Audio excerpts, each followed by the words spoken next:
In this video I'm going to show you how the background size property lets you scale background images. The background image in the body of this page is 1800 pixels wide and 1230 pixels high.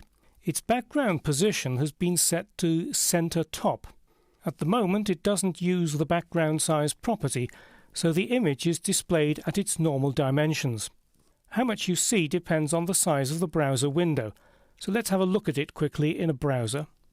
The center of the background image remains fixed, and you see more or less of each side depending on whether I expand or reduce the size of the browser. Let's go back to Dreamweaver.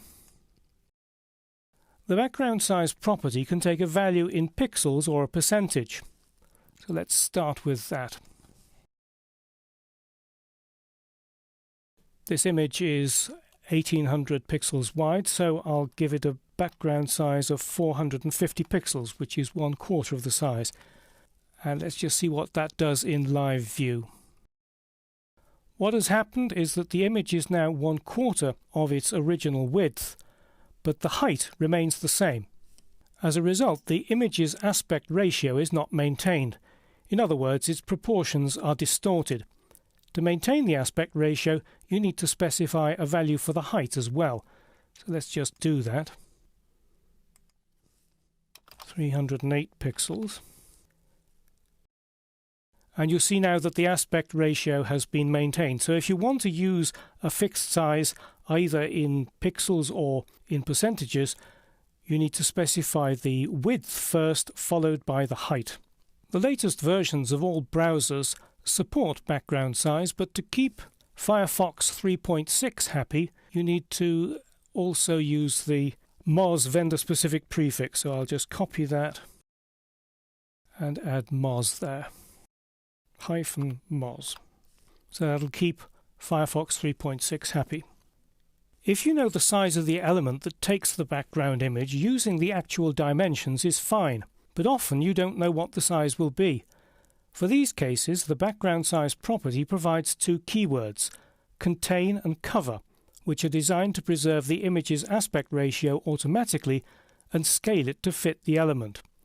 Contain scales the image to the largest size to fit both its width and height into the background.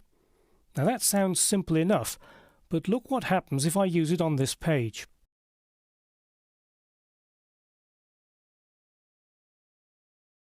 The image has hardly changed in size. In fact, it shrunk a little bit. That's because this page contains only this div with a small amount of text in it, so the page doesn't actually have very much height.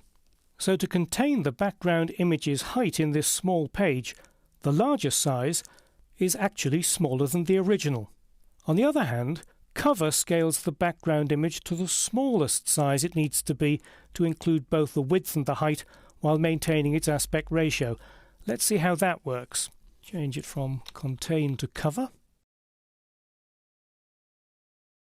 What's happened now is that the background image has expanded to cover the background. This is the smallest that it needs to be to get in both the width and the height. And if I increase the width of the page, you see that the height also increases. So it sounds rather paradoxical, but the idea is that it needs to be that size to cover the background of the element. So the lesson from this is that when using the background size property on the body, you should normally use cover. With elements other than body, you should either use the actual size or you should use cover if the background image is smaller than the element itself. Otherwise, it won't fit both the width and the height of the element. Scaling background images with background size is very useful, but the contain and cover keywords can be confusing. I hope this video has helped demonstrate the difference. And one final point to remember, to support Firefox 3.6, you need to use the Moz vendor-specific prefix in addition to the standard background size property.